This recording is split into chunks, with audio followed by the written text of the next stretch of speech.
Did you take notice of the headlights, taillights, rear windows, and windshield for cleanliness and breakage? And did you make a visual inspection of the tires for proper inflation?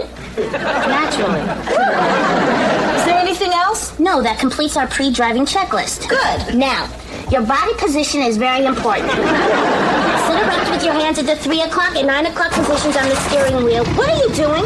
I'm starting the car. You'll notice my hand is in the key turning position. I just wanted to let you know about my study group. Oh, don't be a fuddy-duddy. I'll be your study buddy. I'm about to embark on one of the great challenges of my scientific career. This work right here is going to change history. I think this is going to be our greatest mission. I don't have time to study. I'll never get into Stanford. I got big plans for you tonight. I got maps, I got charts. I'm going to see you through this because my credibility is on the line. It's at this point that you'll want to start taking notes. Welcome to the Sitcom Study, the podcast where we contemplate the TV shows we grew up with and search for the truth and wisdom within the tropes and cliches. And Amy, you are fully licensed to tell everybody what trope we are talking about today. That's right, because we're learning to drive. Learning to drive. This is very much a real-life rite of passage that many people in the industrialized world experience. So what are our shows? We are watching Taxi, Season 2, Episode 3, Reverend Jim, A Space Odyssey. The Facts of Life, Season 7, Episode 14, Tootie Drives. Sister Sister, Season 2, Episode 9, Two for the Road. And 8 Simple Rules for Dating My Teenage Daughter, Season 1, Episode 4, Wings. Right. So we've got 3 shows about teenagers learning how to drive and sort of a fun little bonus with an iconic adult who may be learning or remembering how to drive. But before we get into the shows, you and I are both licensed drivers. Yes, one of us, I think, more so than the other. Well, I think we're both equally licensed. I don't know. I've been in a car with you. So was your road to being a licensed driver rocky in any way? Were you nervous? Did you fail at all? Or was it smooth sailing? Yes, it was rocky. I failed my first driving test. This woman at the DMV was legendary in my town for being horrible, for just being like the worst person to take your driving test with. People called her like the dragon lady. I mean, like everybody talked about like, oh God, I hope you don't get this one lady. Mm-hmm. I got her. And so we go to pull out of the parking lot and it's a really busy road. And she told me to turn left and there's no light there. So it was like trying to cut across 6 lanes of traffic. 2 of them are turn lanes. There's another parking lot across the street that's also emptying out. And so there's just lots. And there's an intersection with a light just at the end of the block. So it's very busy and really challenging to get in and out of, especially if you're going to take a left. So I sat there and I sat there and I sat there and I sat there and I sat there and she sighs. And I'm like, oh shit, I got to go in the next break because she's going to think I'm just scared. And so I go and it was going to be like a gun it to get out there. And she goes, what are you doing? Right. I said turn right. And she starts screaming. And I was like, ah! And she goes, stop what you're doing. Turn right now. Turn right at the end of the block. Turn into the parking lot. This test is over. And that was my first driving test. Mm-hmm. All right. And so then you rescheduled, took it a second time, and it like was more 2 days or less later. Yeah. At normal. The other DMV where there was no possibility that I was going to get this horrible lady. Yeah. Right. That is similar to one of the times that I failed my driving test. I'm a nervous personality. I don't even really remember it that well, but I'm sure I was super nervous going into that situation as a teenager. And the first time that I tried to take it, kind of like something that comes up in one of these shows briefly, the car registration was expired.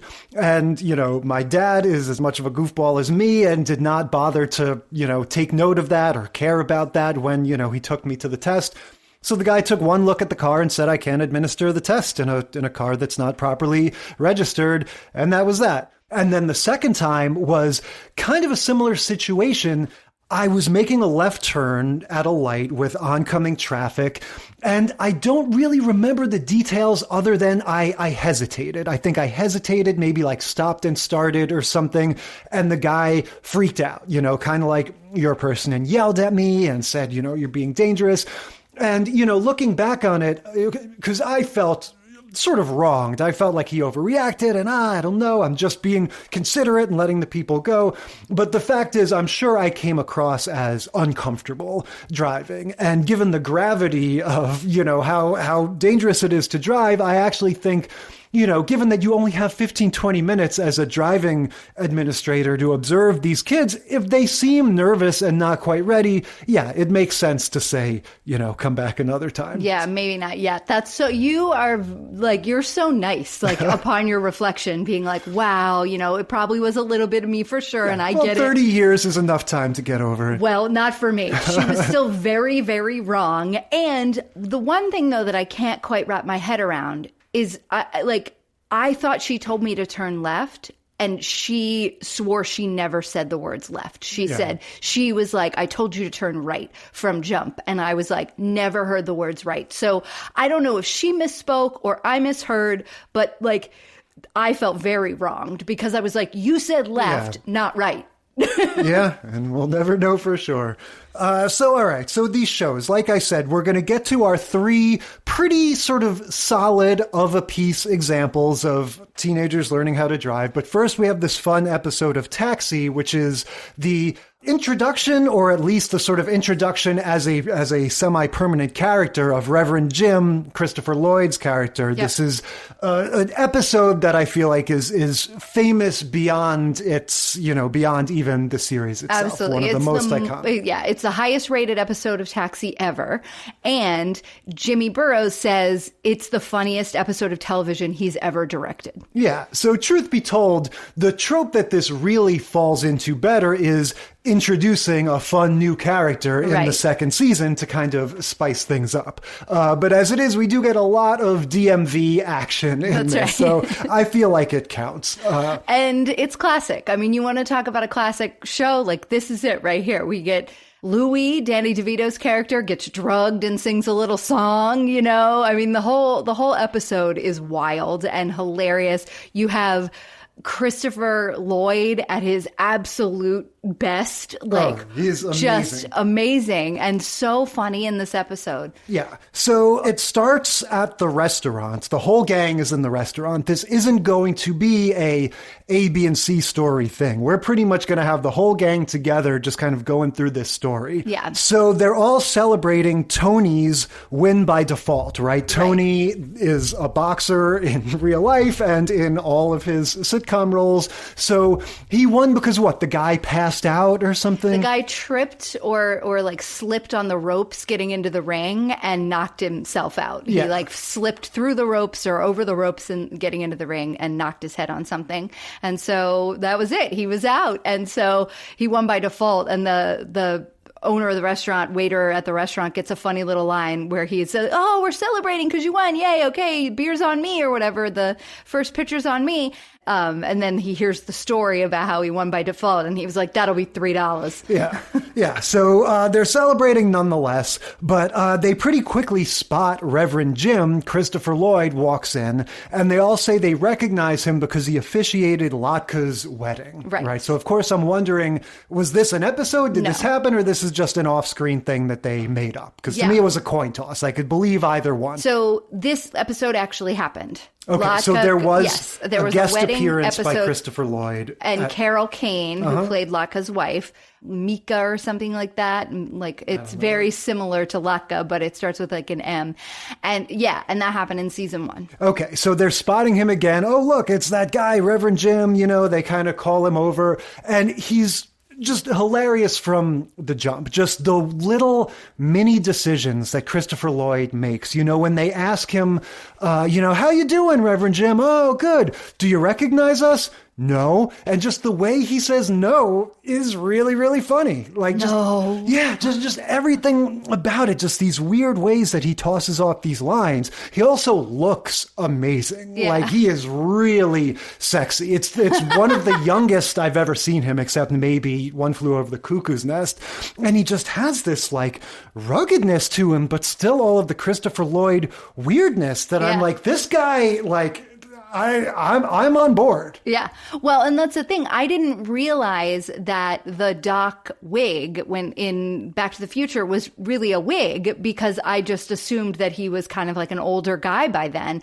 But this is only, 4 or 5 years before that because this is 79. So, yeah, the Doc wig definitely was a wig. And I'm just like, but in general, even in Clue or the Dream Team. He looks older then too, but he has his hair all slicked back. Yeah, he's never looked this good. Even a few years later in his Cheers guest spot, he was not at this level of hotness. Christopher Lloyd he is beyond Al Borland levels of hotness at this point. Well, part of it is the Canadian tuxedo. And I think the other part is like the way he basically has like the beginnings of Doc Brown hair. But that's it. It's like kind of sticking up everywhere, but it's like closer cropped. And he's got that like Welcome Back, Kotter, Jeff Conway, look, that 70s tall, skinny guy look. Yeah, and I have to say, it's funny to me how the role of denim has changed in our society over the years, because we just randomly watched A Star is Born, the 70s version with Chris Christopherson, who is also sporting this head-to-toe denim thing. And he looks really good in that, too. And he nowadays, looks like super hunky in that. Yeah, I feel like we think of, the Canadian tuxedo or whatever, we think of it as kind of cheesy, someone walking around all in denim. Well, the Zoomers don't. Like, that's the thing that they're wearing. Yeah, and the kids at school all the time. Yeah. All the mom jeans and like oversized, a different type of denim, but like oversized mom jeans and oversized denim jackets. Yeah, well, whatever it is, Christopher Lloyd in this, Chris Christopherson in Star is Born, they have this all denim look with like slightly different colors and like consistencies of jeans all over them, but it works. And yeah, they have this counterculture vibe. And of course, as we get to know Christopher Lloyd's character, Reverend Jim more, we see that's his whole gimmick. His whole thing is he's an acid casualty. He did all of the drugs in the 60s.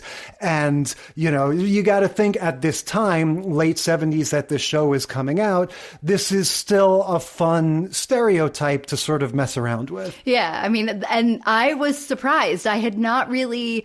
I guess I wasn't old enough to pick up on some of those kinds of references when I first saw this and other television shows of the same era. But it was really interesting to like hear him talking about, our parents' generation, that like hippie culture generation as, not really having worked out so well. And, and then even he's like, and everybody gave up on the cause. Yeah, it's really interesting because I would have thought, like I said, it's a gimmick. That's his thing. He's a druggie. And it is. But yeah, he gets into this thing. He says, I am the living embodiment of the 60s. Everything that came along, I did it, even if I didn't understand it. And so they have some fun lines where he says, I spent a year of my life making a macrame couch. He talks about, I went to Woodstock, I went to this and that. And yeah, it's like he was just the stars aligned for this guy to just fully buy into everything and be like, this is what it's all about, including the drugs. And so there is this tragic angle to it because it's like the way he plays it is so funny, but this is absolutely a real thing. Yeah. And lives were destroyed by people jumping whole hog into this drug culture and all the rest of it. 100. And it's so funny because he talks about like, wait, am I dreaming? Is this a dream? Yeah. He says he has a recurring nightmare about what are they, little... Oh, he says, I thought I was on my way to Nirvana, but all I have for it is a recurring nightmare about, it's some cartoon character, and he says they're coming out of the pea pods. Right. I don't remember which it was. Me either, but it was like it's not Smurfs, but it's something little like that, and they keep coming out, and he'll be like, random things will happen in the like main taxi station of the show, and he'll be like, are those little cartoon characters coming out again? When are they coming? Yeah. Now the other thing worth noting, I think, about this opening restaurant scene, just talking about signs of the times and the culture and everything, Latka walks in. His gimmick for this whole episode is going to be he spent the previous night in Harlem, right? He got lost on the way to Tony's fight. Oh, that was so interesting when he said, I got lost and I ended up in Harlem, and the whole gang was like, are you okay? And the audience, the studio audience, is chuckling and tittering at the mention of Harlem. So there's this definite connotation that like, oh, you went to Harlem and you're this funny little white guy. Like, oh my gosh, what was that like? And so he goes explaining, well, I kept telling everybody I was looking for a fight, right? Because he's Latka and he has all the malapropisms and everything. And so he doesn't understand that like going around saying you're looking for a fight is gonna cause trouble. And then he keeps saying things like, oh, everybody thought I was their brother and stuff. And so it's like he's sort of relaying secondhand all of these goofy little cultural misunderstandings that he had with the black community of Harlem. Well, they like adopted him. I mean, he like the bar that he ended up in, he ended up making all these friends and like learning all this cool new lingo. So throughout the show, he'll be like, hey, what's up, hep cat? You know, and like saying random things to people. Yes, when somebody asks him what he's doing, he says, I'm getting done, bro. Like that's just how he talks now. So yes, definite sign of the times, maybe a little dated, but it's a funny little B-plot for him. And yeah, this all sort of culminates in the gang, especially Mary Lou Henner's character, feeling sorry for Jim, basically, and going like, we need to help this guy. Like he's not on a good path. Yeah. And it's funny because the other guys sort of dip in and out of that. Like you see Tony and Judd Hirsch's character both kind of being like, I don't know about this guy. He seems kind of like a waste of space. Like, I don't know if we need to help him or want to help him. And then they go back and forth and Elaine finally convinces everybody. So they tell him to come down to the taxi station the next day. Yeah. And they're going to try and get him. They're going to try and convince Louis to hire him. But then they realize that he needs to take a driving test. Yeah. And another topical thing from the time that I just wanted to get in there that's also really interesting.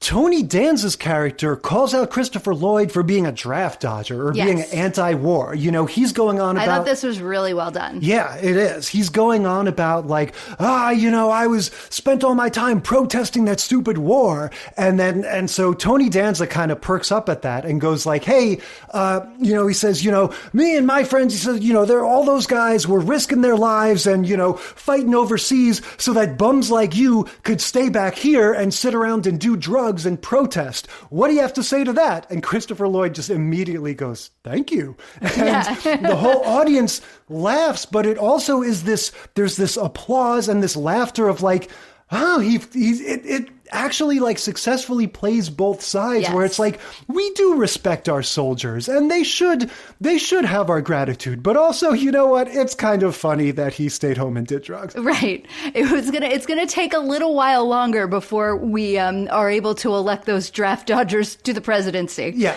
exactly. But yeah, I just wanted to mention that. But yeah, we move along to the garage and the only driving lesson we get happens off camera. So Christopher Lloyd walks into the garage with Bobby and Bobby says, oh, hey, if you drive like you just did with me on the test, you'll do fine. So we don't even really get a sense of like, does he know how to drive and he just needs a commercial license? Is he somebody that's just like, he's probably driven like hippie school buses before but never bothered getting a license or something? We don't really know at this point. Right. And so then now the big thing is we have to convince Louis, which is Danny DeVito. And this just sort of happens, right? Louis is yelling like he always does. And then Christopher Lloyd goes over to where he's standing and tries to like introduce himself and he's not paying any attention. And so he slips something into his coffee. Yeah, I thought it was a sort of deliberate, I thought he was drugging him. I think he was, but I don't know why. I think it was just because he was angry. He wanted him to like chill out. Yeah, I don't quite understand how that helps him get the job, but I thought the joke was the rest of the characters are all brainstorming amongst themselves of like, what can we do to convince Louis to let him be a driver? And then he was just like, oh, I'll show you what you can do, and just drugged him. But yeah, and I felt like he wasn't really paying any attention to the gang, and he was just sort of seeing this guy be like really crazy and strung out, and he was like, man, this guy needs to chill out. Yeah, it could be that too. It's definitely really unclear because he's so nonchalant and Reverend Jim about everything. He just goes, oh yeah, what did I give him? Oh, it was either a chiclet or a tranquilizer. And so then the gang tries to get the coffee cup away because they're like, oh God, well that won't help. You can't drug Louis and still like get a job. That's not going to work. And so they go to take it. I think it's Tony who goes to take it. And then Danny DeVito is like, what are you doing? Get your own damn coffee. And then drinks his coffee, and then comedy, physical comedy hilariousness happens. Yeah, I mean, this is a joke that I think at this point has gotten pretty old in the world of TV and movies. Just the person drunk or stoned when they don't realize it, or they've been slipped something. And so, it's Shia LaBeouf's parents in Transformers 2, like they just, they love a random reference. They love to do this joke, but this is a really good version of it. I think it's really funny. Yeah. So he continues on his, tirade of calling people's names and making fun of them and then handing them their assignment for the day. And then slowly his head just like drops and droops and falls down on his little microphone that he's yelling into. And he just kind of sits there for, a little while, like a few seconds. And then he wakes back up and immediately is like, hey, how are you doing? You have a good time out there today. And then he comes out of the cage and he starts singing a little song and does like a whole dance number. He spreads himself on the hood of a car. Everyone's singing along with him. Yeah, well, then eventually Christopher Lloyd joins him because everybody else at first is kind of looking to the side. They're like they don't know what to do. Right? Yeah, they're like, we're going to get in trouble. Like, geez, this is getting worse and worse. And then they cut to Christopher Lloyd, like, lurking in the corner. And then he joins in, like, full voice. Like, what was the song? Something about a moon? On Moonlight Bay. Okay. The two of them, I've never heard of this song before, but the two of them, it just goes to wide shot, the two of them side by side. If you think of like the framing of Tom Hanks and Robert Loggia in Big on the piano, it's like that. On Moonlight Bay. Yeah, this is very much same vein as Jack Tripper in our Fear of Flying episode, taking the tranquilizers for his plane trip and having the crazy, like old Hollywood dance number in the middle of the... It wasn't as big as a Hollywood dance routine, but yes. Yeah, and so the two of them get together and it's just historic. Like, see, you got to remember, Danny DeVito is like 4 feet tall. Right, he comes up to Christopher Lloyd's belly button, basically. Yeah, it's like Mike Myers and Mini-Me doing the dance or something. Like, it's just wild. That happens. And then we kind of move along to the DMV section. Yeah, right? So he gets up on the hood of the car and finishes the song and then slides down, and then they sing it again. Like the whole cast kind of sings it again like a little lullaby until he goes to sleep. And then somebody sneaks over and says, hey, do you think it would be okay if we gave Reverend Jim a job? Right. And Louis like, yeah. Well, so there you have it. Whether it was his plan or not, it worked. Yeah. Tranquilizing him got him the job. Kids, don't try this at home. Yeah. So they go to the DMV, and this is where a big chunk of the episode takes place. We have first the whole process of him filling out the application, and there's all these funny little back and forths where they'll say like mental illness or narcotic addiction, and he'll say, oh, that's a tough choice, you know, because he just kind of takes everything wrong. Right. He can't remember his last name, and Mary Lou Henner is like, well, what was your father's name? And he's like, Ignatowski. And she's like, well, do you think that might be your name? And he's like, yeah. Yeah. And then he has to take the test, not the road test that we're going to see in all the other episodes. This is just the sit down at a little school desk at the DMV and take a written test. Right. And it's not separated at all from like the general population waiting room. There's just this area that has a little sign with desks that says testing area. And so the cast is standing at a table sort of right in front of where Jim is sitting at this desk. Yeah. And this is the part of the episode that I'm sure you've seen. Everybody, I feel like it's so iconic. Yeah, my dad used to tell me about this as though it were like a funny anecdote that happened to him. And it's funny because when you look back on it, like all it is just a clever, fun little sitcom scene, but it has carved out its place in the culture. And it's simply Christopher Lloyd, cheating on the test, whispering to his friends that are standing a few feet over and going, what does a yellow light mean? And again, Bobby, the guy from Greece, goes, slow down. And that's, he just keeps... What does the yellow? Yeah, it's just the comedy of escalation. You know, Right. He just keeps saying it slower and slower, and he just doesn't get it. And yeah, it's just classic sitcom stuff. You know? Well, and it's also one of those things where you can see the cast laughing, right? Well, yeah. Because they were told, like, the direction that was given was just keep saying those two lines until the audience stops laughing. The audience, they did it at least 4 times, if not 5. The audience never stopped laughing, nor did we. And by like the second or third one, the cast is losing it. Yeah. It was so funny. And they're also doing all of these, like, you know, the fake casual things. So one of them is looking around real fast to see if anyone else is looking. And then one of them is, you know, whistling or whatever. It's just very funny how they're all sort of like always in motion, you know, Right. with this like weird nervous energy. And then, you know, long story short, he gets his license, right? We go back to the garage and Jim has a job and we get Judd Hirsch, right, volunteering to be his first passenger. Right. And then he goes to pull out and the car's in reverse, not in regular motion drive. Why couldn't I remember that?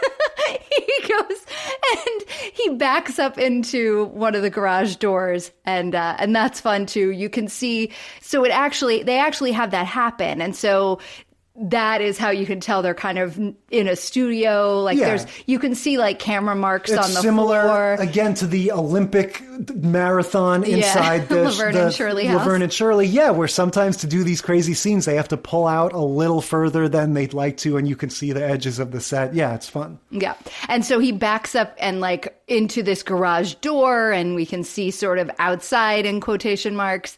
It's funny because it's very clearly not Reverend Jim behind the wheel in one of the scenes, and then they like cut to the reaction shot and then come back to it, and him and Alex get out of the car. Insurance did not cover Christopher Lloyd and Judd Hirsch being in the cab. And of course, the final line is Christopher Lloyd saying, "That'll be 90 cents, please," after he backed into the wall. Yeah, like I said, there's not a ton of carryover into the other episodes we're going to talk about. You've got the bureaucracy of the DMV and all of that we'll see a little bit. But mostly this is just, super fun introduction of a character that's sort of vaguely on the theme of automotives and driver licensing. Right. All right, let's move on to Facts of Life. Season 7, episode 14, Tootie Drives. Yeah, so we talked about the Facts of Life on our very first podcast episode ever when Natalie was contemplating losing her virginity. We still cannot get to the older, good seasons of Facts of Life. We're still stuck in these later weird ones where they run a store or they have weird semi-siblings and the other ones have gone away. This is season 7, and so we've got... Have we lost any of the major characters yet? No. So it's not that weird. It's mostly just like getting a little played out. Cloris Leachman. So we still have, Mrs. Garrett, and all the girls are technically still in high school. Tootie's the youngest. She's supposed to be 16 in this episode. The other girls are supposed to be like juniors and seniors. And so, we're still kind of solidly in that, like, they're still in school.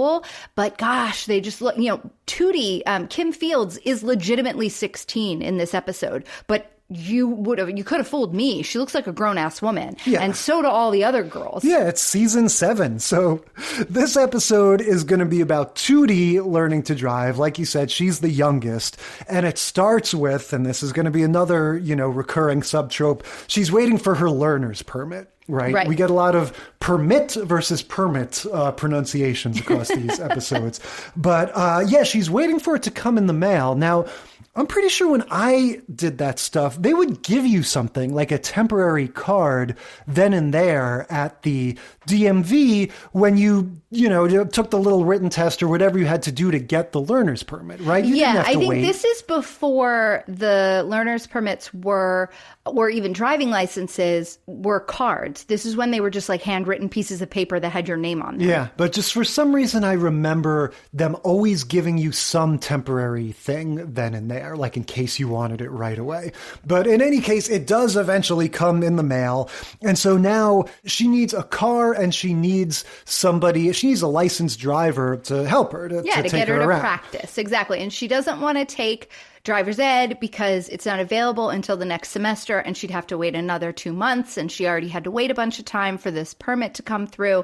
So she's just absolutely not having it. She is convincing and whining and whining and convincing until people will help her learn to drive. Yeah, they all have their different objections. Blair has a fear of being seen in a Volkswagen, she says. Joe doesn't have the patience. Nat doesn't have the time. Natalie has a whole thing where she works in a mortuary now. I guess she used to work in a supermarket because they have all these little jokes at the beginning of like, she goes, last time I forgot where I was and said bag or box, which I thought was kind of funny that the 80s version of paper or plastic was bag or box, I guess. Yeah, I guess before plastic bags became like a thing, you had the box or you had paper bags. I'm imagining like the same number of plastic bags that are scrunched together at the end of a supermarket, having that many boxes stacked up at the end of the checkout aisle. But anyway, Natalie works in a mortuary. That's going to play into things, but everyone has a reason why they don't want to help her. And then Tootie, just basically works their charm. And so it sort of switches over to, okay, everyone will help her. And we'll get the first of our many sort of camera planted at the, end of the car, and we're going to have the two shot of the two people at the dashboard and the foibles of learning how to drive. And in this case, it's going to be basically every cast member in turn having a little scene with Tootie, imparting their wisdom just in the garage. Right. And so she start with Natalie, right? Yes, it starts it's with Natalie first. And Natalie is like, all right. And she's reading the manual and she's like, so giving her all these instructions, like you need to check for things in the way of opening the garage door. You need to check for things in the way of the doors and check. Yeah. And Tootie is just like, can't we just drive? Like, I need to practice driving, not all of this stuff. I already passed the written part of the test.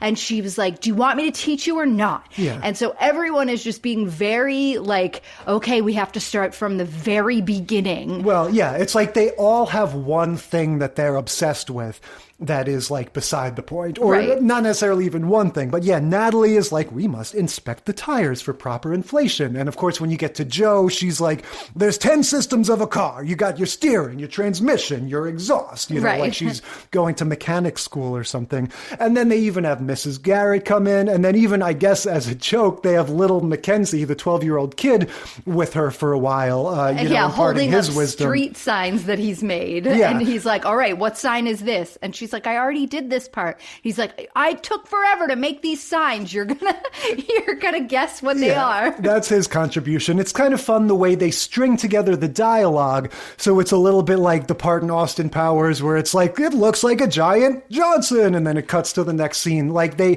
make it so that one piece of dialogue always feeds into the next. Yes. So like it's this one continuous thing. Which is kind of a cool thing for television. I don't know that they'd done a lot of that before. So it was kind of a cool little trick in the writing. Yeah. And then finally she's just like, that's it. And she goes to like pull, and she's like, I'm not dealing with this anymore. And she just takes off, pulls out of the garage. And Natalie's like, what are you doing? Yeah. And so one particular connection that I have to Facts of Life is that it takes place in Peekskill, New York, which is very close to where I grew up. Right.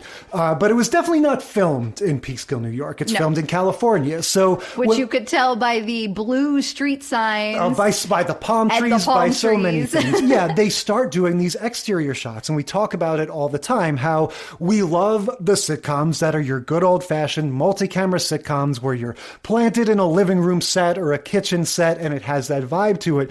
But in the rare cases where they take the cameras outside, it looks weird as hell and is just a totally different production style. And in this case, yeah, it's cheap video footage of somebody driving around down the street. Yeah. Now, there's a recurring thing in this show where all of Tootie's driving adventures are humorously matched up to Beach Boys songs. That's right. Those Round, corporate round, whores, get around, the Beach I Boys. get around. Yes, they could not sell the rights to their songs fast enough in the 80s.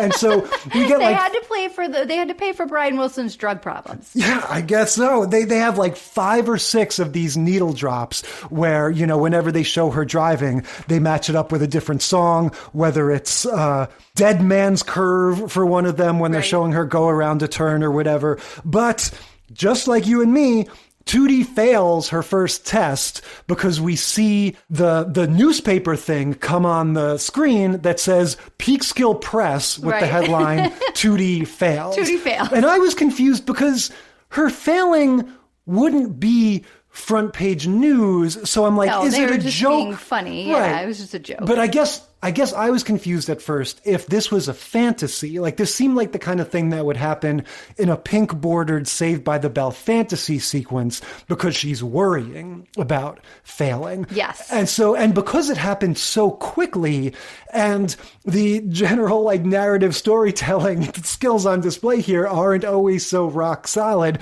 I was kind of unsure for a good part of the episode. Like, did she fail her first time and is taking it for a second time? Because we don't see any of that test. We just see her go out the door and then this Peekskill Press newspaper thing. I didn't take it that way. I took it as like they didn't want to have a scene of her coming back in and being like, well, I failed. It'll be okay next time. No. Because they had all these other scenes that they needed to get to, including her taking the driving test for real, like later on. So just as like a quick, we're going to let that news get out there, then okay, Tootie fails. All right, now she's trying to schedule more time to practice driving because the reason she failed was that nobody really let her drive when they were doing her practice sessions. Right. And she didn't want to reschedule because it took her so long to get the first test scheduled in the first place. And so she was so mad, and she's mad at everybody. And now nobody wants to let her use the car again. And she can't use the Volkswagen for the second test because Mrs. Garrett is going somewhere. She has an engagement. She has to be somewhere. So now she's trying to find someone who will let her have a car for the test. And Blair has a BMW and she's like, you're not getting in it. It's stick shift. You can't. And she doesn't know how to drive a stick shift. And then that's when we hear from Joe that, you know, you can't do it on a motorcycle. That's different. And then that's how we end up with Natalie kind of giving in like always and using her company car, which is a hearse. Yeah. So we get a fun sitcom-y scenario of taking your driving test in a hearse, which I do genuinely wonder if they would let you do that, or like any sort of weird specialty vehicle like that, if they would let you take your normal, you know. I mean, I don't know. It's like Natalie says, it would just be like driving a station wagon. Yeah, so you don't have to have a special license for a hearse. It's not exactly. It's more like driving a limousine, right? Because they are pretty long, I think. But I don't know. She takes the test with the hearse. Natalie is like hiding in the back and she keeps teasing her that there's a but she keeps teasing her and us basically because we don't really know this whole time. Is there a dead body in the back of the car or not? Right. But then we find out not, because the boss from the mortuary calls and says, hey, are you still out getting it cleaned? And she's like, yeah. And he was like, all right, well, when you're done, there's a pickup. Yeah. Okay, so sorry. So no body in the back until later, because she says, "Okay, I'll go do the pickup." Yeah, the instructor or administrator gets into the car, and this is probably established lore on the show, but this is the first time I learned that Tootie is Dorothy Ramsey. Right, that's her real name, which she doesn't even respond to. You know, she has to sort of do a double take to be like, "Oh yeah, that's me," but everyone calls me Tootie, and so he gets in, and they start their test to more Beach Boys music. Right, Natalie has to hide in the back because you're not allowed to have an extra person in the car when you're taking a driving test. No passengers allowed, and you know, of course, the instructor makes a comment on the fact that it's a hearse and whatever. And then the phone rings in the car and he like looks at Tootie and Tootie's like, and then she answers it. So she's talking on the phone during her driving test. And this is going to be another subtrope. This happens again in one of the other episodes. And it's just funny, like, it's always been dangerous, but it just had a different connotation. Like the whole idea of a car phone and taking a call in the phone was this like weird luxury thing in the 80s. And so, yeah, it's just funny that now it would be even more discouraged, I think, but it would just be much more sort of banal, you know? Right. Well, but also totally, and now it's illegal. Then it wasn't, you know, most places you can't do that. You can't have an actual phone to your ear that's handheld. So she passes the phone call back to Natalie. And so the guy figures out that there's a person in the back and he's like, I can't, you know, this test can't continue. We have to go back. And Tootie works her whiny magic and gets what she wants, like she always does. And he's like, okay, but you can stay back there, but you have to be silent. Yeah, well, I have to say, this DMV instructor, he's prickly, but, you know, he's got a heart at the end of the day. Yeah, he is nothing like that crazy lady that I tested with. No, he is portrayed as, you know, he starts out as your sort of standard, like, intimidating adult, a little gruff, and, you know, he's kind of an older guy. But then as it goes on, you know, he's more confused and bewildered by all the wacky sitcom stuff that's happening around him. And I don't know, he just has a twinkle to him that I'm like, I kind of like this guy. He's not really so mean. So, yeah, I mean, he definitely puts up with a lot of crap and just kind of rolls with it, I guess. Wow. So then they get the second call that says, you got to pick up and you need to go and get this. And Natalie tries to get out of it and is like, well, they're saying here at the car wash, it's going to be a little longer.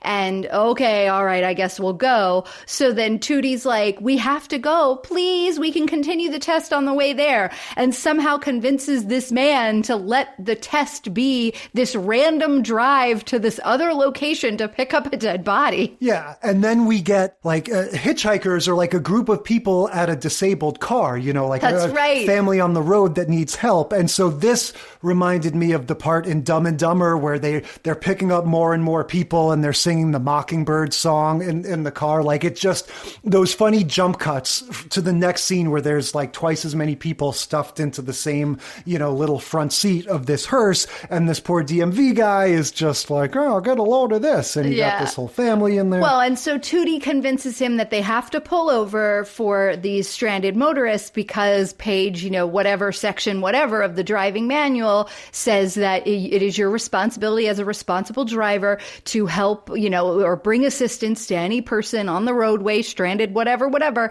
And so that's, he's like, I can't argue. The guy's like, I can't argue with that. It's in our manual. So, okay, I guess we have to pull over and help these people. The manual is a guide for morality as well as, you know, how to drive. But what they didn't think of is that there is a phone in this car. Yeah. Call someone to help them. Yes, it's very silly. But yeah, you get this sitcom-y scene with, you know, 8 or 9 people stuffed into the front seat of this car. And, you know, the rest is history, right? She ends up getting her license, doesn't she? Yep, she passes after all of those shenanigans. Yeah. So look, in terms of tracking the trope, we can really kind of sink into this one. We've got, like I said, just that shot looking over the hood of the car at, you know, the driver and the passenger teaching them. We're going to get that in all of these episodes. And we're going to get that thing of like the process of teaching someone how to drive says more about the teacher than the student, right? And everyone's going to have their wacky style of doing that. And so, yeah, we're going to see that continue with Sister Sister. Season 2, Episode 9, 2 for the Road. Yep. So we talked about Sister Sister back in our Old Friend, New Trouble episode. We like this show. I do anyway. I have a sort of fond, positive association with this, even though I don't think it's really a top-level sitcom. You know, maybe if you sort of grade on the curve of the kind of, you know, family style thing that it is, I think it's just that Tia and Tamara are really charming. Yes. And Jack Hay is really fun. Funny, yes, exactly. And so, yeah, I feel like it's the charisma of them that just kind of make me go like, oh yeah, let's put that one on the list. I could watch a Sister Sister. Well, and for me, it was one of those shows that it wasn't appointment television. I mean, I think this show started in like 94. So this would have been kind of in that same era as Boy Meets World, hitting its stride in like season 3 when I was in later high school and just busy and not watching TV as much. And so I think I never got into it in the way that I think I would have if I had been a few years younger. But that is to say, every time it was on and I was home, and then I'd watch it, just because it was like, oh, this is a fun show. And like you said, they're very funny. Yeah, I definitely was too old for this when it came out. But this is another one I watched like half ironically, like Sabrina, when it would come on TBS in the mornings when I was getting ready for work. And I didn't like watching the news before work. So I would put on, ABC Family or TBS and watch one of these goofy shows while I was, making coffee and stuff. I just think of it as like a fun vibe when I think of this show. Yeah. And every time we watch it, it takes me by surprise when we get the Ferris Bueller, Zach Morris, address to camera. To camera, breaking it that always fourth starts wall. that way. But this time, it's a really fast one. It's just, we need to get our driver's licenses so that we could go wherever we want. And one of them goes, yeah, we could drive to Hawaii. Cut to intro. Right. And the other sister looks at her like, and then commercial. Yeah. Yeah. Okay. So this one actually hit a lot of notes for me, just in terms of we've got the two of them learning how to drive and they have very different personalities. Yeah. And so this made me want to ask you, we've talked about our actual driving test experiences, but who taught you to drive? It's funny you asked that. My dad taught me how to drive mostly. I think once I was in that stage where I had my permit and I was more or less competent, they would let me drive, like what happens in these shows or what the kids want to happen. They would let me drive basically wherever we went, I think, for that sort of training period. But in terms of the initial teaching, it was all my dad. And he would get annoyed at my mom when she wouldn't want to be in the car, like when he would let me drive, because she was nervous. And he kind of had the attitude like, don't you want us all to get killed? Like, why are you just looking out for yourself? So yeah, it was mostly my dad. So did you have lessons on neighborhood streets or parking lots? Like how did he? Yeah, all that stuff. I mean, I grew up in the suburbs. And so I assume, it was a pretty standard thing. You start in some wide open parking lot somewhere that's got nobody around. And then you sort of graduate to the local side streets where there aren't any cars. And then, little by little, you work your way up to, the highways. Right. Is that how you did it? I mean, yes. And also it was my dad, both of my parents. So I had this experience like we see in a lot of shows, in a lot of TV shows, where both of my parents tried to teach me how to drive. And one of the personalities sort of worked and the other personality didn't. My mom and I were at loggerheads, and like every little thing she said, I was like yelling at her and she was yelling at me, and it just was not going to work. We're too much alike. And didn't. Was she like Natalie in Facts of Life? Like you need to check your proper tire pressure before you can ignite the vehicle? No, my mom is an amazing teacher. I'm sure she was just being teacherly, but we are so much alike that we get annoyed at the same little things. And like, if I couldn't even handle it for a second, if I thought she was like condescending to me in some way, I would just like launch at her. We had a really hard relationship in my teens. So that like, it doesn't surprise me now at all looking back on it that just like failed miserably. My dad is much more laid back. And so that worked out fine. Like he was the one to teach me to drive because I didn't scream at him the way I screamed at my mom. And but my dad was a little bit more of a stickler. He had some of the Joe rules from Facts of Life. I wasn't allowed to learn how to drive, or I wasn't allowed to get my license until I knew how to change the oil and rotate the tires. That's going to come up again in 8 Simple Rules. Exactly. So those were two things that he was like, if you have to know like common car maintenance, you need to know how to change a tire and rotate the tires. You also need to know how to change the oil. My dad has changed our oil like my entire life. We never went to like a Jiffy Lube or anything like that. So that was something that was a must. And I learned on a stick shift. So like the big driving lesson that I remember was in a parking lot that had a hill. And one of the things my dad made me learn how to do was before we could go out on roads, I had to be able to hold the car without using the brake on a hill because it was a clutch. And so you can do that with the gas and the clutch. And so I had to be able to do that. Otherwise, if you're on a hill at a stoplight and you need to go and you don't have that timing down right, you're going to roll backwards and hit somebody, which, I mean, Florida flat, so not many hills, but just in case, my dad was like, this is a must. Yeah, so we get, just like you said, this episode is going to be all about the sort of teacher and student style because we get, this is the whole hook of Sister Sister. You have these two different parents as well as these two different twins. Now, one just overall thing about Sister Sister, for better or worse, they do not hold your hand through the distinguishing of Tia and Tamara. They don't do the thing like Patty Duke where they're going to have different hairstyles. Right.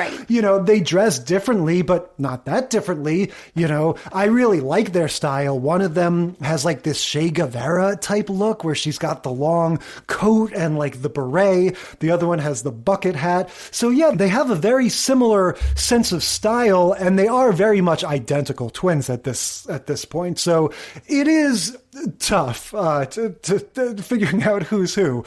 Their whole thing is that one of them is going to be, kind of wild and, just wants to get going and then very sort of like presumptuous with her whole driving attitude.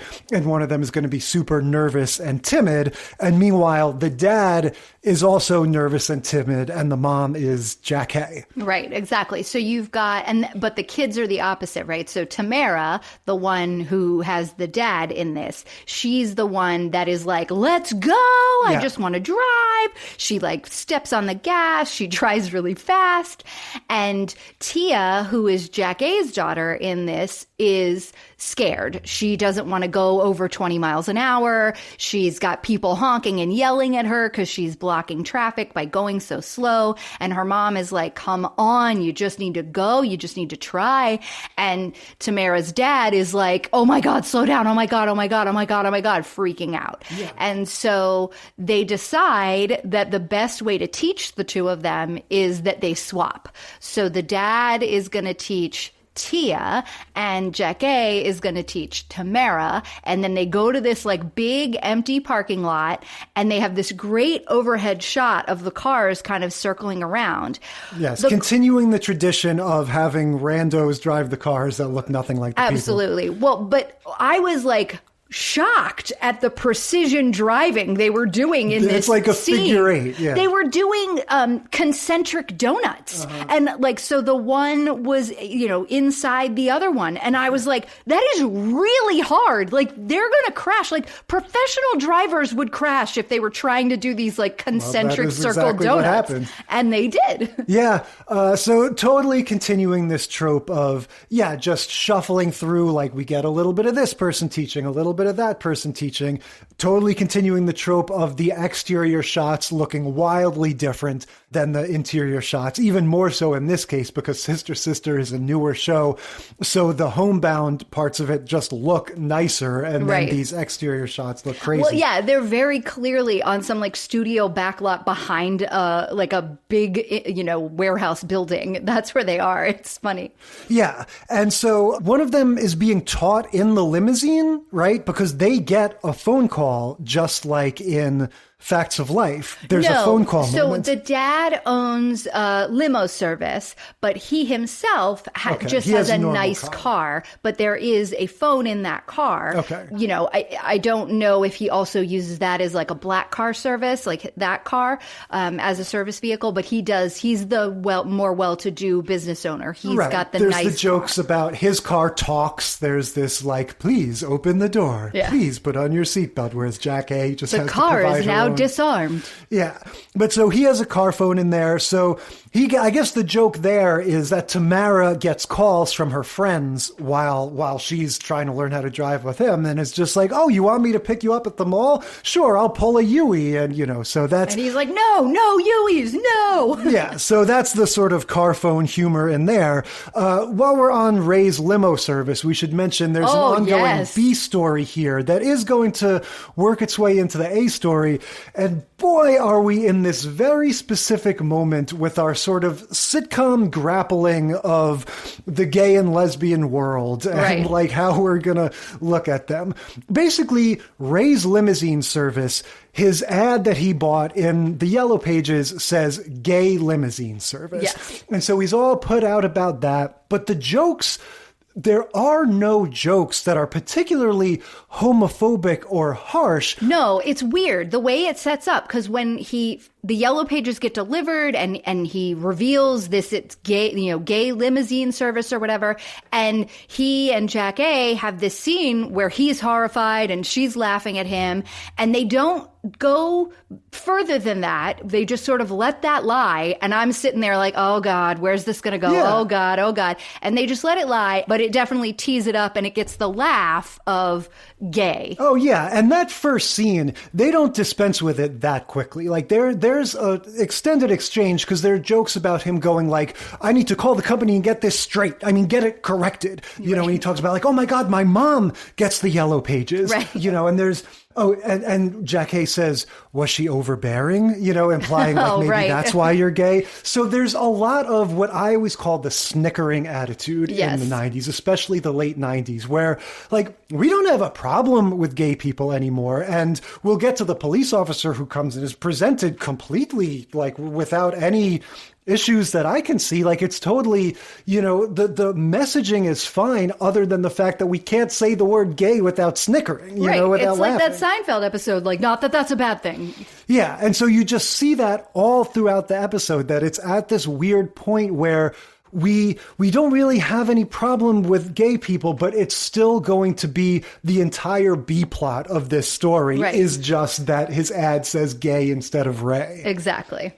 They crash into each other when doing this crazy thing, right? And so that's going to tie into that B story because the policeman shows up, and it's a little weird the way Ray, the dad, is just like, oh, we don't need any help here. Just call us an ambulance if you would. And the guy's like, okay, sure. Like Ray kind of takes control of the situation. The cop doesn't seem to like mind just being kind of told what to do, but he recognizes Ray and goes like, oh, you're the guy from the gay limousine service. Well, I need accommodations for the gay policeman's ball. Right. Which, was that really a thing in like 96? That's pretty before its time. I don't know. But yeah, like I said, this guy's portrayal, he reminds me of Andre Braugher's character in Brooklyn Nine-Nine. Like he's just this kind of big, barrel-chested, deep-voiced guy and does not play into any stereotype. Like it's not played one way or the other. He's just a dude that is gay and needs a ride to his gay policeman's ball. Yeah, and was really excited to see that there was now like a concierge type service just for him. Yeah. So that's what I mean. Like it like went in that different place that I was like, oh, all right. I'm sure that if we had seen that at the time, I would have been like, oh my gosh, these people get it. They get it. They're not making fun of the gays. This is how it should be. Man. Yeah, I don't know. And yeah, we'll get a little bit more of that at the end. But the real outcome of all of this is that we're going to focus more on Tia. She's all the more timid now. Yeah, she wants to give it up. She's like, I'm good. I don't need to get back in a car. I don't need to drive anymore. And she doesn't want to tell her mom because her mom is so overly supportive that she just doesn't want to have to tell her mom that she's scared and doesn't want her mom to support her to like get back out on the road. So she doesn't want to say anything to her, but she does. And then her mom surprises her by being like, okay, if that's your choice, that's okay. Yeah. So the dad says to Lisa, like, you both have a problem. Like, you're both scared now because Jack Hay is kind of like my mom. Like, I don't want to get in the car with somebody that doesn't know how to drive. And then we get this dream sequence, Tia's dream, again, not unlike a pink-edged Saved by the Bell type dream where she's a bride. She's dressed in the bridal thing. And her mom is still chauffeuring her around because she never learned how to drive. And then she's like a middle-aged mom. This is all still like in the car. She's in the back seat with her kids, and her mom's a little old lady now. It's still chauffeuring her around. And so, yeah, it's this anxiety. And then her mom dies. Yeah. And she's like, oh, no. Yeah, she goes, I gave you a bus pass or something. Yeah, my mom spent her whole life driving me. Yeah, and so, it's setting up in this, classic sitcom-y way that she's scared to drive and she thinks she's never going to get her license. And she is okay with that until she has that dream and realizes that she doesn't want to ruin her mom's life by making her responsible for her forever. So she goes and she talks to her mom again. And then Lisa kind of owns up that she too was a little scared for her. And, you know, that maybe this was just too much and too big of a step and it shouldn't happen. Reveals all of these past instances where she was secretly overprotective. She has this new that's right. I followed you catchphrase. tree to tree. Yeah, she keeps going, you know, your first day of school, you thought I just let you go. I was actually following the school bus, tree to tree. And then she goes, first date, tree to tree. She keeps on saying tree to tree. And yeah, so it's this fun new dimension to Lisa's character that I'm actually not as laid back as you think. Wacky as I am actually more overprotective than you know. But I needed you to feel like the training wheels were off so that, you know, you could fly. And every single time I let you, you did. Yeah. So, you know, it was I was just doing the tree to tree for me. Yeah. Do they even take the test, or does it just end with them kind of going like, okay, I'll keep practicing? Yeah. I feel like maybe that's it. Because, the as far as I can remember, it ends with another phone call for Ray's gay limousine service. And just again, like that snickering attitude, there's dialogue where Ray's like, you know, I was resistant at first, but these guys are big tippers and very tidy and huge laugh lines. So again, just that, you know, kind of dated snickering Riding attitude. that line, yep. Yeah. The only other thing I guess to mention about this is there is a part where in one of their little heart-to-hearts between Lisa and the dad, Jackie says, I'm scared, you know, and that's going to be a recurring thing in our 8 Simple Rules episode, you know, digging into the psychology of the parents even more so than the kids and how it's scary for everybody. Yeah. Because Facts of Life didn't really have that. It was more of just a joke. Because we didn't have the parents. It was like all of her friends, her school friends were going to teach her how to drive. Yeah. Mrs. Garrett didn't really care. Yeah, Mrs. Garrett was like happy to help, but she wasn't like in the same way of well, the way actually, a parent would be. Now that you mention it, I do have a note that Mrs. Garrett's thing, she goes, keep your eyes moving so you're always aware of dangers and hazards all around you. And they have this great scene of both Tootie and Charlotte Ray, like their eyes just spinning around in their heads. Yeah, so Mrs. Garrett is kind of overprotective, but in more of a funny way. Yeah. So yeah, all right, we'll continue tracking the trope then and move on to 8 Simple Rules. This is Season 1, Episode 4, Wings. Yes, now we should say the full title of this show is 8 Simple Rules for Dating My Teenage Daughter. Amy, do you have any thoughts about the premise of this show vis-a-vis society and sexism and patriarchy, etc.? And all of those things. So I didn't watch this show. I maybe saw one episode. It was just not a show I watched. But loved John Ritter, so was like, I'm super excited to go back to it. Are all of those gender roles that drive me crazy on full fucking display here? Absolutely. And it just, I still, like this being a first watch, there were definitely moments in the show where I was like biting my tongue, like, that's annoying.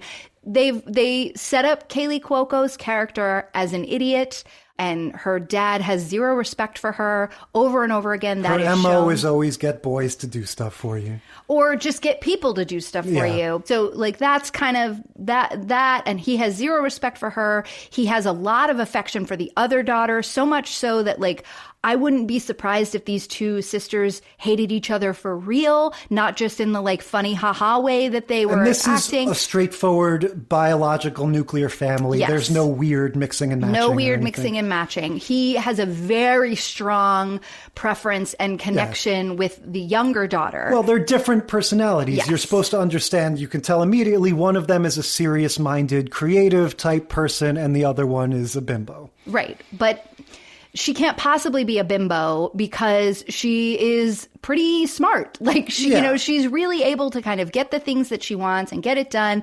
And it annoys me that Katie Seagal's character does not, like, stand up to him more. She kind of lets him go off on this whole, like, tirade about how she shouldn't be driving. And look, at the heart of it all is that they know that the reason the dad acts this way is because he loves them, right? He loves her so much, and he's so scared about his oldest daughter growing up that he is acting in this really irrational and dickish way.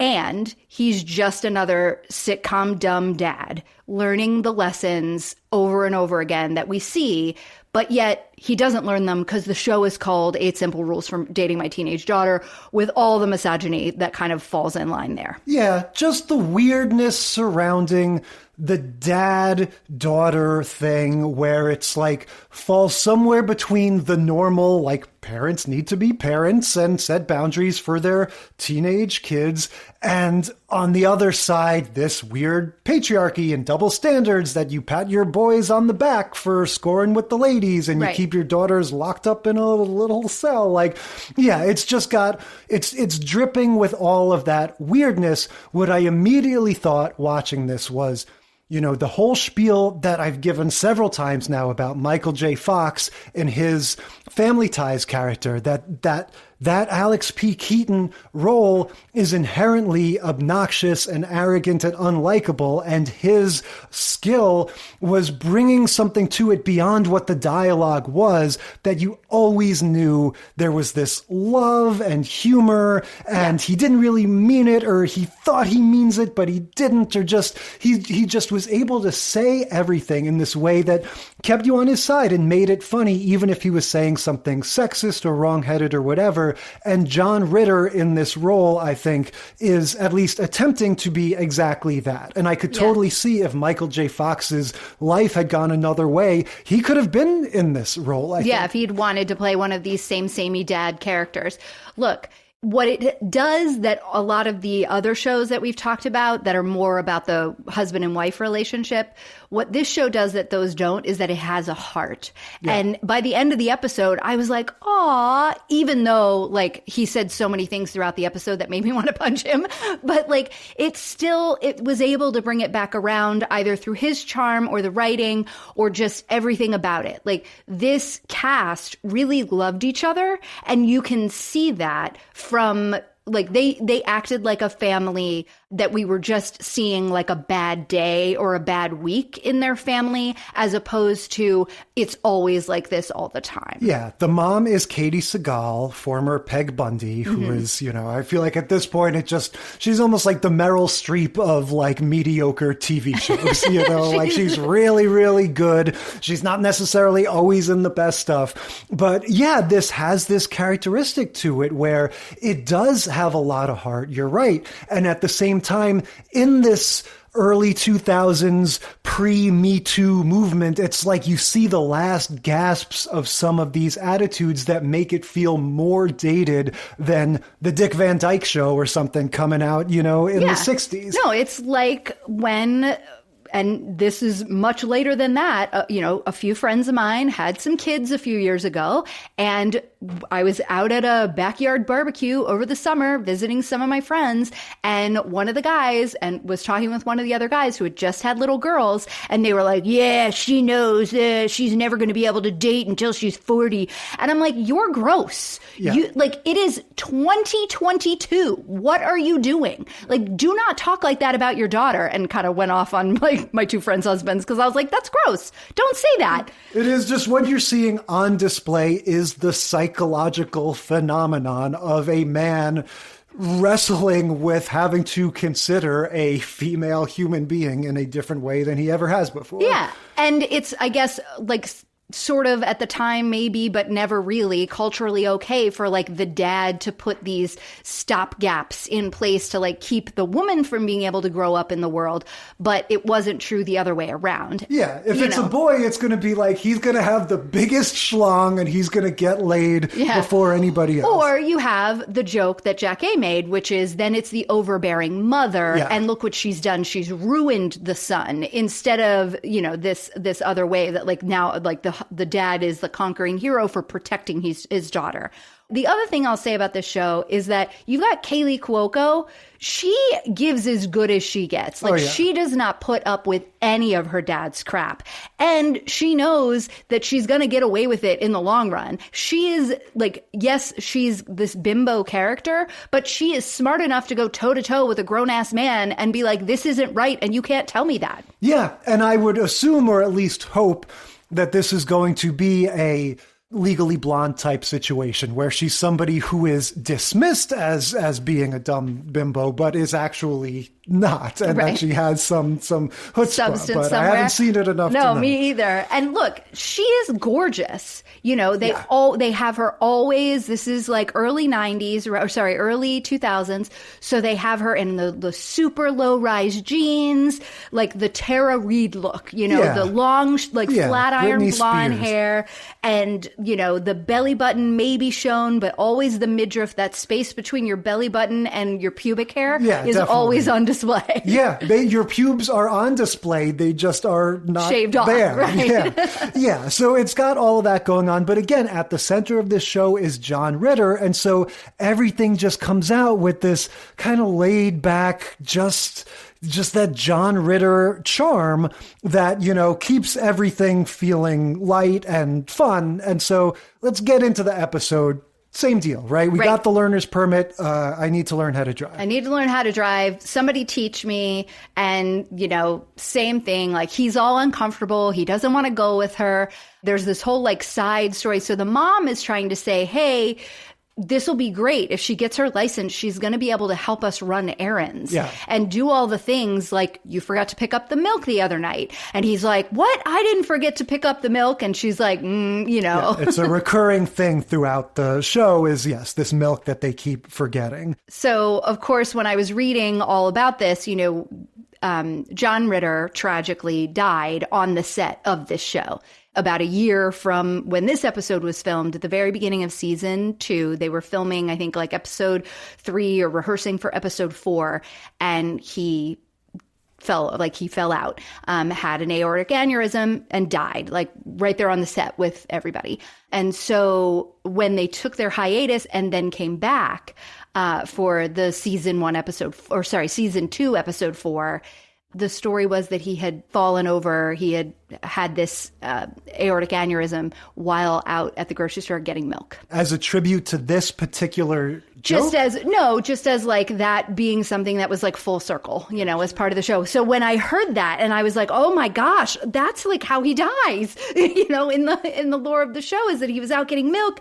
And so anyway, it just was really kind of like abrupt when they said in the show, oh, you know, this like constant joke about out getting milk, because really all I know about this show is that John Ritter died while filming it, you know, like, because I didn't watch it. Yeah, he's, like we said, you know, he's being kind of mean and unreasonable with the daughter and just selling it with the John Ritter charm, but he doesn't want her to take the test, or he doesn't want to teach her, and he keeps like putting all of these sort of obstacles in her way. There's a part that I noted because I was with John Ritter on this. She quizzes him. She says, like, if I can prove that I know more about cars than you, or more about driving than you, then can I learn to drive? He says, okay, fine. And one of the questions is, where are you supposed to put your hands on the wheel like it was a clock? And John Ritter says 10 o'clock and 2 o'clock. And the daughter goes, no, that's wrong. Since they invented airbags, it's been 9 and 3. Right. I did not get the memo about that. And John Ritter even says, I would have thought that would have been big news. And that was exactly the thought that I had. It's like, yeah, why didn't they tell everybody? I do 10 and 2. Well, because nobody talks about that kind of stuff, right? It's that it's in the manual and somebody tells you 10 and 2 when you're a kid, and that's it. But no, she's not wrong. It has been 9 and 3. Yeah. But so, yeah, there's a point where he says, you can drive when I say you can drive, you know, and I just noted, yeah, like he's being kind of mean and unreasonable. He says that she has to know how to change the oil and change a tire, just like my dad said you had to. And so she gets her boyfriend or the guy she's dating or whatever to change the oil in the car for her. Yeah. John Ritter walks out to the garage to see how she's doing, and there's, you know, his pair of legs underneath the car, and so he's like, oh, why did you run somebody over? Yeah, he's like, who are the legs? Yeah, but no, you know, he recognizes from the voice it's Kyle or something, whatever her boyfriend is, or this guy. This character is super obnoxious, I have to say. I guess that's sort of the joke. You're supposed to be on John Ritter's side when this kid is just sort of obliviously, you know, just kind of being like disrespectful and annoying. Well, and so I think, again, this is early season 1, right? So the first episode, they lay out the 8 rules, and it is this very long monologue. Like, you can read it on IMDb, you go back and watch it, but it's this really long monologue of very ridiculous rules about dating her specifically. Yeah. And this is the boy that gets that like monologue yelled at him. So he sort of has this same relationship with John Ritter's character that Kaylee Cuoco has, which is like, this guy just talks and talks and talks, but he's ridiculous. And we can only listen to like 1% of the things that he's saying because that's all that's real. Yeah. And he is not intimidated at all. There is no like, oh, Mr. Like he gets in his face and he just like, he's oblivious, if anything. He just sort of, yeah, like you said, just doesn't care. And so it basically comes to a head when John Ritter keeps sort of breaking his promises of like, well, okay, you can drive if you do this and that. And so Kaylee Cuoco steals the car and just goes. Yeah. She's like, that's it. You're not being fair, And so she has said that she would like pick somebody up at the mall or something. And she was already supposed to have her driver's license by this point, but her dad keeps putting all these fake obstacles in her way. And even when she gets over them or around them, he throws up another one. Yeah. And Katie Seagal's character is watching all of this. She's not getting involved. She's letting him kind of take the lead on this whole thing because he's so blustery and upset about it. But every time they have a conversation, like in bed at night or in the kitchen when nobody else is around, she is like, you're being a dick. Yeah, there's a point, pretty far into the episode where we get the first real break in John Ritter's facade, where they're in bed and she says, how do you feel when you think about Bridget driving? And that's what's so good about Kate Seagal is that she sells you on that change in tone. Like she sort of understands, she makes you understand, like we're sort of downshifting from that wacky sitcom energy. And now we're going to have a real conversation. And the two of them go there, and it's a simple exchange, but she asks him how he feels. And he says, scared. I feel scared. And she says, you can't prevent your daughters from growing up just because you're scared. And that's basically the thesis of the show. Right. And he looks so small and miserable. He's laying in his bed and the covers are up to his chin. Because he knows it's inevitable. It's like there's nothing he can do. It's all coming crashing down. Exactly. And he's just, it really hits it right. You know what I mean? That like we talked about with Ray Romano and some of these other ones where they just kind of like never learn the lesson. There is no tone change. There is no comeuppance. There is no realization. Like this, it happens in this moment and he's not ready to give up, but he at least is like, has a real moment where he admits like that his motivations aren't because he's dad and he's right. It's because he's scared. Yeah. And again, John Ritter can sell the wheels turning inside his mind. So with not a lot of time and dialogue, you empathize with what he's going through. Absolutely. And so Bridget, Kaylee Cuoco's character, comes home escorted by a police officer and, John Ritter's furious. And this is, of course, what I took note of. She got pulled over because of the expired registration. Right. But before we find that out, it's why did, you got pulled over because you're an unlicensed driver. What'd you do? Did you get in an accident? Did you whatever? And she's like, no. And he's like, oh. And he looks at the cop and he goes, so you just pulled her over because she's good looking, huh? And it was so like that. It made it like my haunches went right up. I was like, I don't like that a dad would say that about his daughter. I don't like it. Right. And then he gets his comeuppance. He gets his comeuppance immediately because the cop's like, no, the registration was expired. Right. So now they've almost got this dilemma that Paul, John Ritter's character, sort of recognizes that Bridget, the daughter, has done this unacceptable thing. And she's got to be grounded and all that stuff. But the mom has also sort of convinced him that he's been being unreasonable this whole time. So he almost like recuses himself from the situation. It's like, go to your room, you're definitely grounded. But then the following day, he sort of lets the mom kind of take over. And he just sits there grumbly eating his breakfast cereal while the mom says, like, you can take the test if you want to. Yeah, the mom's like, so I thought that today I would take you to get your driving license. And Kaylee Cuoco's like, what? And she looks over at the dad, and the dad's like, well, okay.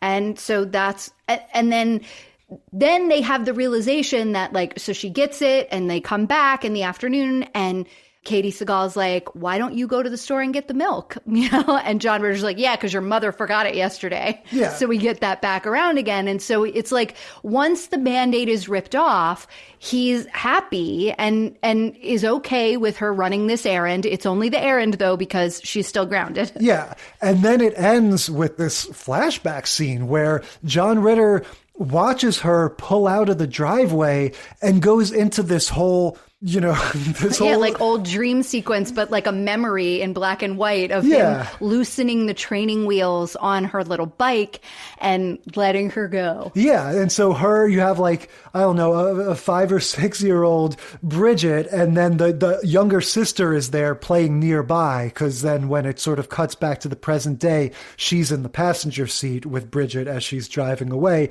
So it really takes you like very explicitly on this mental journey that John Ritter is going through, as he sort of acknowledges, like, yep, she's growing up and the training wheels are coming off. Yep. And so, yeah, in terms of looking back on these and tracking the trope, that's it. I mean, that is the thesis statement for all of these, except for the wacky Christopher Lloyd one, right? It's all about, as a parent, learning to let go.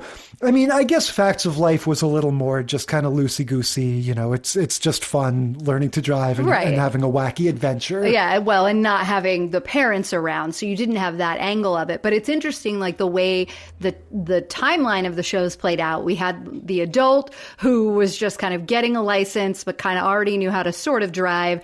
Then you had the teenager that's at a boarding school, so she was learning from friends and, trusted adults, but not parents.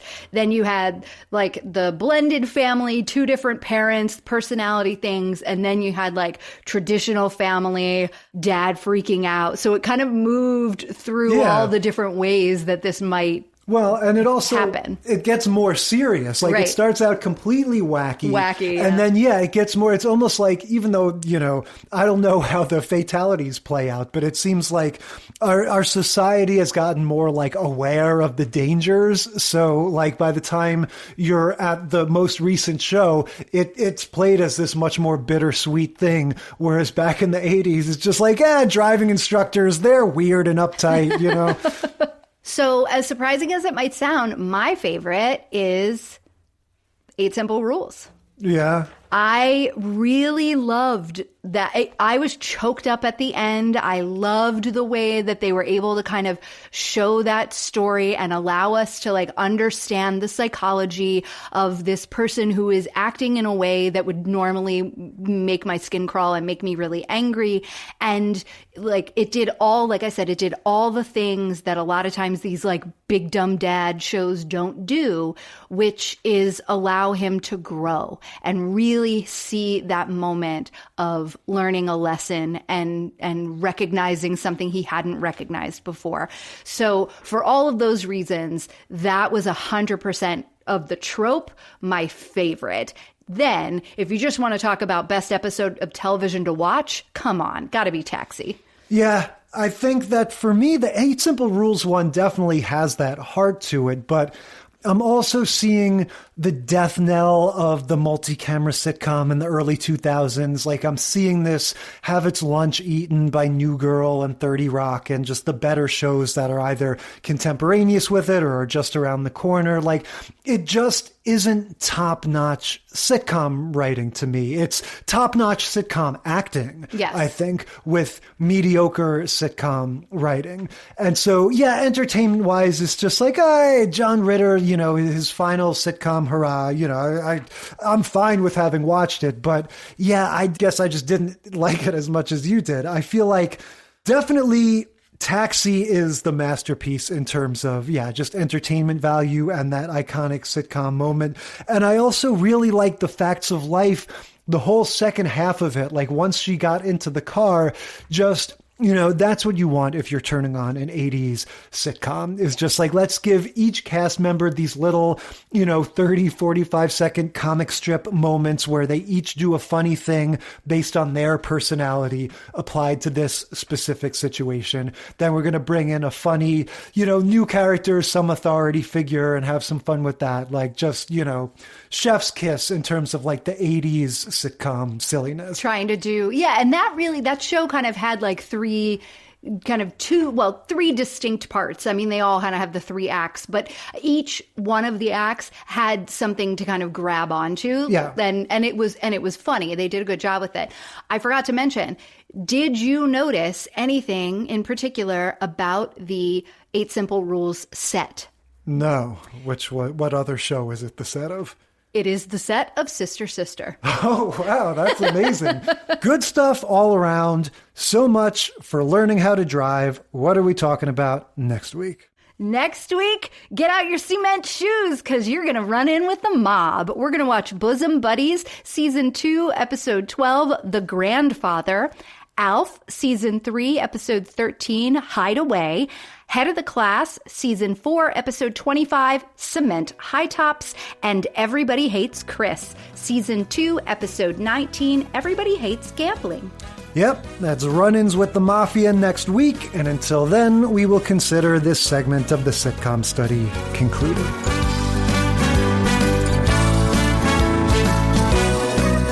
Thank you for listening to the Sitcom Study. Tell us what you think or share your own TV tropes and topic ideas by sending a self-addressed stamped email to sitcomstudypodcast@gmail.com or find us on Facebook or Instagram. And if you like the show, consider leaving a rating or review on your podcast app. It helps us boost those precious Nielsen ratings. The Sitcom Study is recorded in front of a live studio dog.